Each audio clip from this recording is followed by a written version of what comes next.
செங்கல்ல ஆணி வச்சாலும் வந்து ஒன்றாகாது, ப்ளஸ் சுத்தி வச்சாலும் ஒன்றாகாது.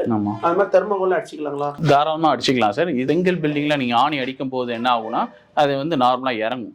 இதில் இறங்குறது கொஞ்சம் டஃப்பாக இருக்கும். ஏன்னா வந்து ரெண்டு சைடுமே கான்கிரீட் இருக்கிறதுனால டைரெக்டாக இறங்காது.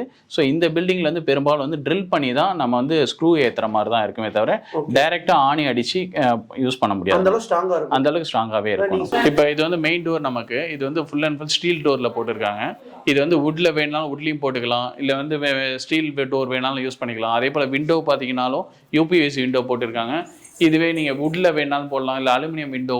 So any type of window use பண்ணலாம். நம்ம நார்மலாக செங்கல் வீட்டில் என்னென்ன டோர் விண்டோ யூஸ் பண்ணுறோமோ அதே மாதிரி இந்த வீட்லேயும் அதே மாதிரி டோர் விண்டோ யூஸ் பண்ணலாம். டைல்ஸும் அதே மாதிரி எந்த டைல்ஸ் வேணாலும் போட்டுக்கலாம். So fan, light, AC point, அதே போல் பார்த்தீங்கன்னா ஹூக்கு எல்லாமே இருக்கும். நம்ம நார்மலாக எல்லார் வீட்டில் எப்படி இருக்கோமோ அதே மாதிரி இந்த வீட்லையும் இருக்க முடியும்.